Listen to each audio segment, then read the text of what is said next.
Today on Locked On Rockies, you all had prospects on the mind of those that are going to make impacts for the Colorado Rockies. So I said, I'm going to the experts. It's time to talk to Blake Street Banter about the Rockies you need to know about.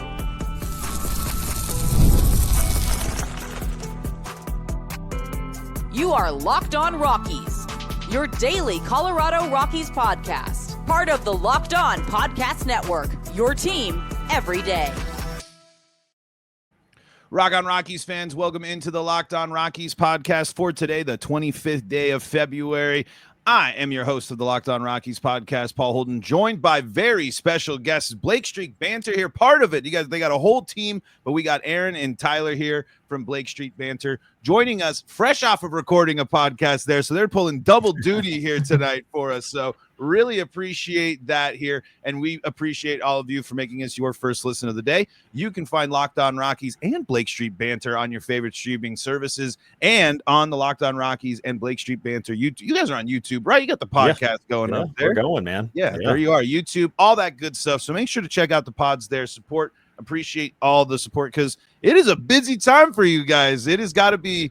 Let's just dive right in right away. Is this the most excited you guys have been for spring training in a while? I mean, there's a lot of young guy storylines for this spring training in particular. Yeah, the talent's incredible. Like, just because you have your NRI invites, but the list goes on, like 3 or 4 or 5 more names deep at every position. We just got done, shameless plug, talking to our favorite Dugan Darnell on the pod right before here. And he was talking about being in spring training camp and just like the talent all across the board. It just is awesome. And can't match it. Like, of the 5 years we've been doing this, like there's been nothing like this year. Yeah, and I mean, I think talking to Dugan, what really resonates is just iron sharpens iron. You no longer have kind of holes in the depth chart where it's a veteran kind of getting plugged into a square peg. You just have all these young guys who have steadily been rising, and they're going to make each other better. So I think that really has me excited. Yeah, and I think this is, and we're kind of seeing it immediately. Zach Veen comes out in purple hair, and he blasts a huge bomb. And I know the bat flip wasn't all that; it had a little unintentional extra pop off to it, but it was great. Michael Tolia's off to a hot start. He's someone that can be there. This is why when people are like, why should I care about the Rockies in 2025? It's because if these things pan out, the Rockies are going to be, again, a team that struggles. We're not talking about a team that's going to set the world on fire quite yet, but I think the foundation can become clear. So what is it that you guys need to see from some of these prospects like Veen, some of these guys that are right on the door? What are you hoping to see this spring? And what do some of these guys need to do to make sure that they're giving themselves a chance at the roster here? I think health. Like, when you think of Zach Veen, it's instantly health. I mean, when he's 100%, there's nobody in the game that can match his skill set. Like, he's a 25 guy, can easily be a 20-40 guy if you needed him to be. Plays an above average right field, has the defensive IQ out there that he can handle whatever you need him to do in Coors. So like a guy like him, it's just health and being able to go 120 games this season and just get through it. And then the other is just meet the floor that's been set for you. Like, just be above and beyond. So like a Bradley Blaylock, we need you to be a 4 or 5 starter. Go ahead and meet that and do a little bit more. Chase Dolander, go be that dog that you're supposed to be and actually take that advantage and go with it. Arm barn cats, like we can throw about 20 names at you about the arm barn and have fun with it. So it's just, and then let them play. Let the kids play. That's our motto. That's our hashtag this season, is let the kids play, and just like let them actually go out and play and let them be them and do their thing. Yeah, and if I'll throw in a little extra, the consistency, especially from the offensive prospects, Rocky system is not known for having a lot of disciplined, and really with lack of discipline comes inconsistency. You see these guys who go on kind of cold stretches, and you don't want to see that in spring training when you're trying to set the tone for your season. Yankiel Fernandez comes to mind. Zach Veen comes to mind. Just really find that groove, like get your approach set. really start hunting pitches, and hopefully that carries into the season. And I think consistency, man, that is something I talk time and time again. It's one of the Rockies' biggest issues that they'll lose 7 games in a row in the season, and then they'll go on like a 7-game win streak. And it's like, where is this baseball that we've been playing there? But I wanted to circle back because I think everyone that follows the Rockies wants them to let the kids play. There's so many young, exciting things, but it is that question. And they brought him back, and maybe I don't know if we have the time to fully dive into the decision to bring Bud Black back, but maybe a truncated version of that. Do we believe that this is the year that Bud Black really leans into the youth movement? And mixed in with that, is it you mentioned they got to perform, they got to meet those expectations. Is that just on the players, or is this also, I've been kind of saying it's a prove it year for the Rockies as a draft and develop team. This is a situation in which the Rockies need to show us that they've developed these players into MLB talent. So I'm kind of curious, who does that burden fall on more? Is it just the players? Because obviously they're the ones on the field, they got to perform, or the Rockies a little bit credible for that as well? It's a really good question. I was hoping Tyler would start speaking first. I have my qualms with Bud Black as a manager. I respect the hell out of that man, but there is a certain part where it's the old grizzled vet is getting playing time when he shouldn't be. Jake Cave, Harold Castro, we can go down that list, right? Don't need to say that again. It does feel, though, that Bud Black is leaning into this youth movement because I think Billy and Forbes and the rest of the crew are saying we need to lean into this youth movement. Last year, it kind of happened because it had to, all the injuries. However, this year is like, all right, we're going to go with somebody young in right field. We're not Sam Hilliard. We love you, but you're probably the 4th outfielder. Didn't bring too many non-roster invite, minor league contract type guys in for the outfield. The infield, you let B-Rod go, which was probably meant to be, probably needed to happen. But then you're just bringing kind of a little hodgepodge of, all right, here's a grizzled vet that can get us to the Amador, Ryan Ritter piece. And I think they only last until June, July. So I think it has to happen this year. Like, I really think it's going to happen, and I don't think Bud Black's going to have any choice. So he's going to have to let the kids play and be them and let them do their thing. Yeah. And getting at another angle of your question, Paul, I think you look into the staff, and I think top to bottom in the front office, they've got to be a little bit better with the strategy of the game. You see guys step up to the plate, step on the mound, and it doesn't seem like they're approaching or attacking the opposition quite in the right way. And some of that comes down to preparation, and the players have a responsibility to prepare, but they also need to be given all the right information. And I think that's something that's still coming along in the front office, that it's going to need to take that next step of being the no stone unturned organization that most other clubs are before we see a real full turnaround. Yeah, I think you nail it right there. That's the other thing. It's what are the resources? Because that is the thing. It's like, golly, the Rockies just go. It's like 3 straight strikes blown away. They know exactly how to attack Ryan McMahon, and he doesn't have a plan on how to respond.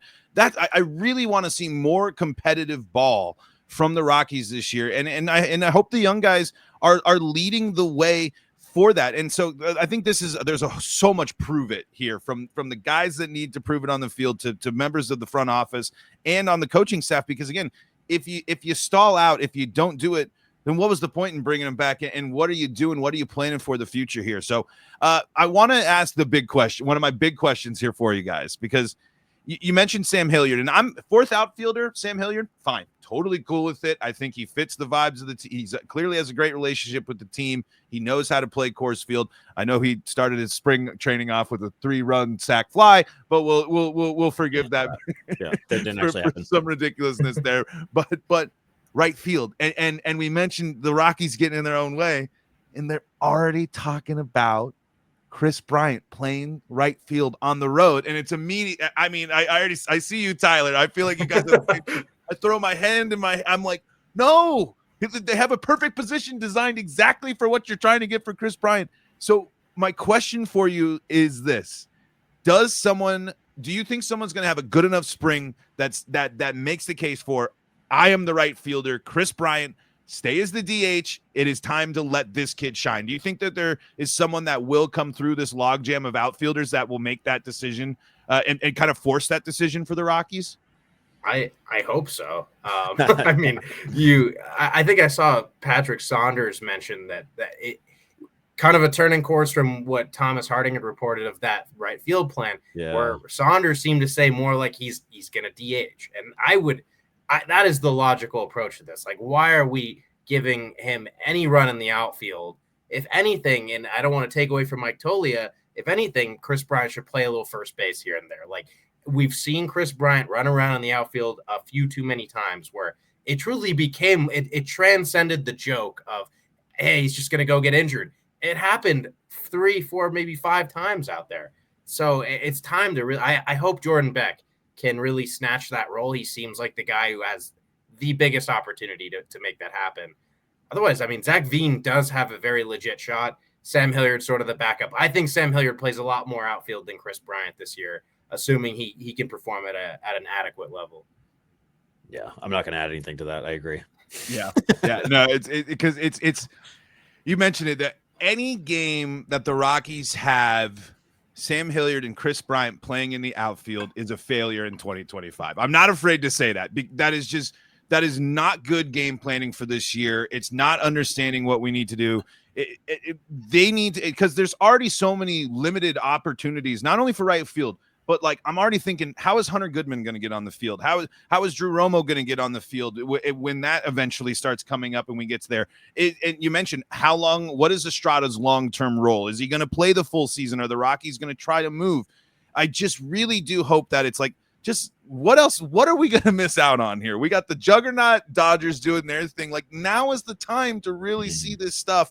And so I really hope that this kind of trend that we're seeing, and it's early spring training, I know, but we're Rockies fans. We got to take some hope in them when we get it. I hope this early trend of offense from the young guys continues through the spring here. I want to talk about what might have been a historic day in Rockies history, the 24th of February. We're going to do that here in just a moment, coming up after the break.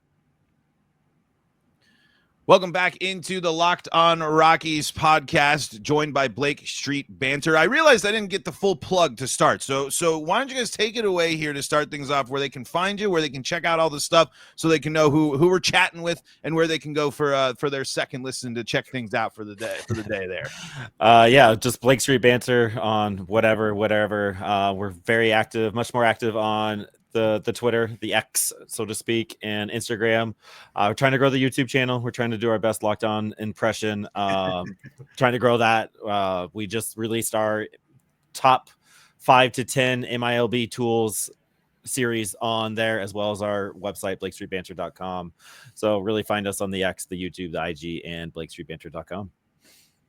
Love it, guys. And and you guys have the exclusive interview. If you want to learn more about what is one of the most exciting Rockies prospect, Chase Dollander, an interview there with Patrick Lyons, of course. So a bunch of great folks. Man, we got a lot of great folks doing cool stuff about the Rockies. Yeah. I think that it's a team that's, I can imagine it's a tough grind to cover, and so to have as many great folks covering as we do, it's really awesome. Let's talk Chase Dollander. He makes his first official appearance as a member of the Colorado Rockies. I know he made the minor leagues, but we're talking in a Rockies uniform. We got to see it. Has that strikeout, kind of literally the full roller coaster, right? Big 3-pitch strikeout. You leave a pitch hanging to a really good hitter, and he hits it, and then he takes it over the wall. That's baseball. Every pitch is different. Tell me, just give us the down low on this guy first before we dive into it. What makes this guy so exciting and someone to watch for the Rockies? I'll give the fan part of it, and then Tyler can give you the deep stats piece of it. But like talking to him the few times that we've had the chance to on our pod, which is incredible that he's spending time with us, is just the mental breakup of this kid. Like you have this season you had out of Tennessee, and then you get drafted a little bit later than you expected, and then it just becomes like, all right, let's fight, let's go do this thing. And he has this mental makeup that you don't see in a lot of guys. And of all the players that we've talked to, there's only a few that match Chase Dollander's mental strength. And it's pretty impressive going through it. Like, he understands who he is. He understands what his role is, and he's going to do everything he can to take that, but he's not going to take it to heart if he doesn't get that opportunity. He knows he's going to get his chance. And I think he showed that tonight. Like, he's just there's something different about him, and it's pretty fun to watch. And then, from that real baseball technical side, his fastball is where you start. And this is going to give the sensational take on Chase Dollander for the night. I think you make a case it could be the best fastball that the Rockies have ever seen in their organization. It has velocity. It has shape. He locates it consistently. Like, I don't know what more you want from that fastball. He touched 98 today in his first spring outing. That is going to be the most fun thing to watch. He mixes 3 secondaries in, and I think that's a part that, as observers, we still need to process. Kind of, how is he going to attack guys with the secondaries? Because some games he relies a lot more on maybe curveball, changeup. Other games it'll be slider, changeup. He has a lot that he can work with. I don't know that there's any one secondary right now that's like knocking anyone out of the game necessarily, but all 3 are good. And I think this year we'll probably see one of those pitches. The slider used to be that bread and butter go-to strikeout pitch. It seems like the curveball is caught up as well as the changeup. So keep an eye on those secondaries this year, how he incorporates those into his arsenal. But that fastball is money. When he was on with us a few weeks ago, he goes, I was like, how you feeling? He goes, I'm feeling really good. Just watch. And he came out today and was like, all right, he was feeling good. and so maybe you can give me a little insight into this too, and we can get back to Chase specifically. We heard a lot about how mentally tough and ahead of the game mentally Tovar is. Is it safe to say that these young guys are a little bit, because some of them, Brenton Doyle is considered young in MLB service time, but he's a grown man, when you're talking about his age and stuff like that. Is this a Rockies team that might have less service time, but maybe a little bit higher understanding of what it takes to be a big leaguer, or at least just kind of understanding the stakes and just that kind of maturity that we heard a lot about with Tovar? Yeah, every time we talk to a player, they always bring up the mental skills coach that they all have. And like, they meet with these guys like once a week, once a month, however much they need it. And they all are taking something away from it. Like Austin Eminer, he was on a few weeks ago with us, and he had surgery, had to end his season, a pretty solid season in Fresno, a little bit earlier than he wanted to, but he was been talking to the mental health coach and like just getting through all that. And the fact that they have a camp, they all came out to a camp like 2-3 weeks ago before spring training started. And it was a leadership camp and it was a mental health camp. Like that was part of it. And just like leaning into all of that. And I think we're seeing that like these kids are buying into this and are trusting it and doing what they need to for themselves, but also like the trials and tribulations that is baseball that is so chaotic about it. Like, I think they're just stronger in that sense because they have the tools that I don't know if the generations before necessarily had. And I definitely think the Rockies, that one of the very good things they've done is invest and emphasize that side of the game a lot. We encounter a lot of guys who very, very self-aware, understand how important that part of their lives are, not just how important that is to baseball, how important it is for their lives. So yeah. I think the Rockies have done a really good job with that. Yeah, one thing you don't hear a lot of locker room problems. It always seems like a team that does get, they go through it together, obviously frustrated by how the last couple of seasons, but always a group that seems to really get along and seems to enjoy being around each other while going through that. Because again, what hopefully would be a good learning point or launching point for this young generation of Rockies is going through this. This is what it looks like when you struggle. This is how long a baseball season can go. I mean, the summers got long for Arenado, how in some of these other players, they've gone through it. This could be the foundation. What I like about, if everything goes well, the Rockies could have like a bunch of guys break out this season, and it could 2025, while record-wise might be forgettable, it's the one where you're like, okay, now's the time to buy in. Now's the time for the Rockies to make a big splash and do something crazy in the offseason to bring somebody in and really emphasize and help this team out. But it's so great to hear that they care about that and to hear just how far along the Rockies players are there, because you can see it in the play and you can kind of see it. And I go back, I can't remember if it was an interview that he did at spring training or with you guys with Chase. He was like, it doesn't matter if it's Coors, it's 60 feet, 6 inches every time I go up there. And it's just like, that's the mindset that you gotta think that way, because like we said, 3 strikes, you're out on his first batter, home run the next one. It's different every time. So it's going to be really interesting to see. Last question here about Chase before we I want to throw a couple of guys at you here from our comment section that people have brought up that they're excited about, and I want to get your thoughts on. But is it too early for Chase to make the starting lineup? Do we more anticipate this as like a middle of the season shakeup? We've seen this underway, especially with the Rockies going in with their healthiest starting rotation in at least 2 seasons. Yeah, we were just talking about that. It goes either way, right? You have 5 healthy starters for the first time in a hot minute, so it's like, why count any of them out? However, if Dollander does Dollander things, and one of those 5 that might not be as healthy as originally thought, Cincy, for example, like if he's just not healthy and he needs some more length, needs more time to really get 100%, I could see a Dollander making debut as in the rotation in that sense and pushing Cincy to the long roll, build him back up. I think there is a world where we could see it. And it's tough because want to pay the respects to these veteran guys. They've done a lot for this organization, and frankly, they're all still good pitchers. Right now, you sort of have that default 5, and so disrupting that 5, it seems a little tricky for right now. Kind of seems like something's going to need to force the issue of Dollander coming up. I can't quite see it happening yet, but it's also not out of the realm of possibilities. Like a mid-May seems realistic. I don't think we're waiting until late July to get Chase in our lives. But 2025 is still a very realistic goal for Dollander, you think? Oh yeah, we're seeing Chase Dollander in purple pinstripes sometime this year, 100%. Yeah. Worst case by September, but I would imagine a bit before that. He'll have 20 starts in the major leagues.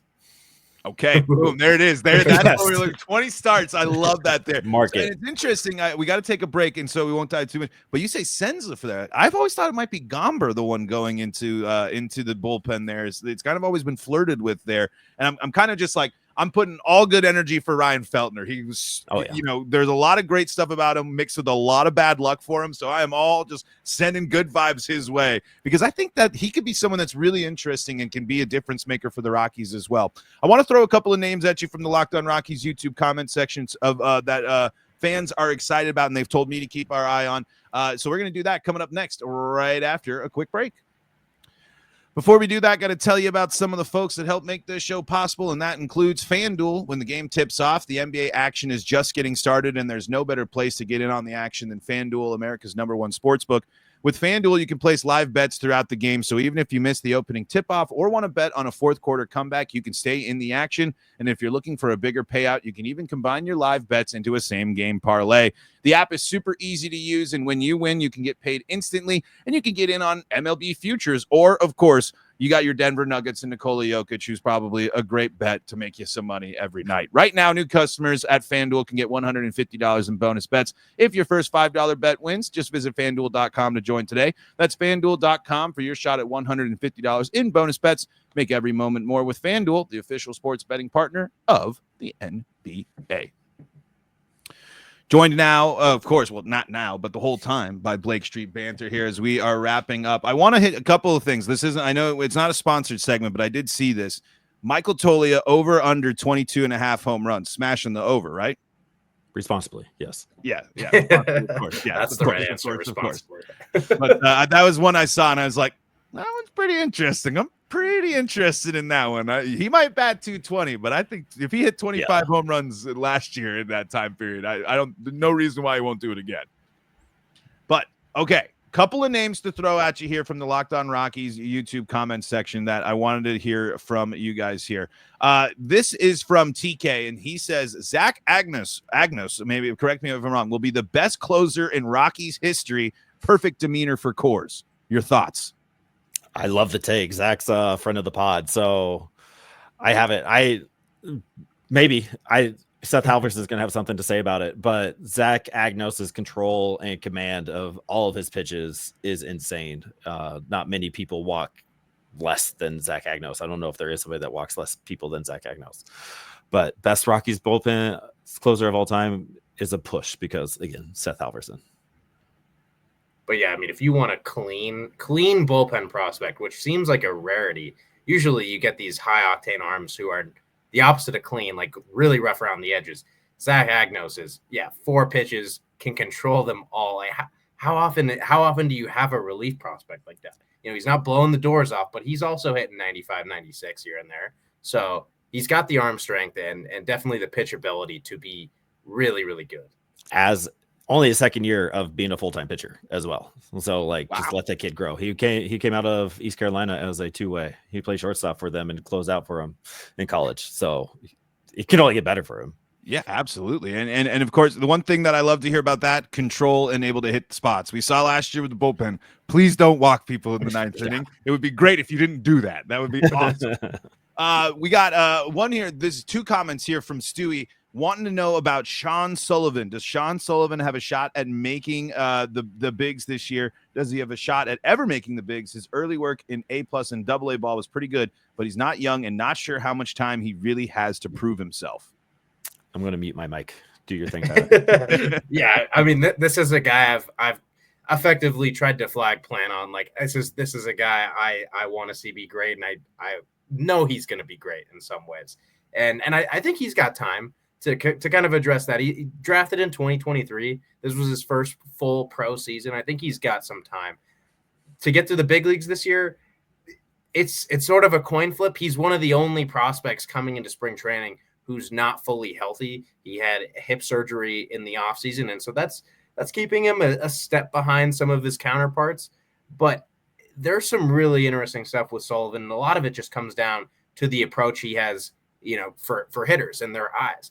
Sidearm, really, gets low, gets really wide as well towards first base, and it creates this really odd angle for hitters. So his fastball might only be like 90, 91, but he, with how extended he gets towards the plate and the rest of that arm angle, it's a really unique fastball that guys are they're not going to see it the first time around for sure.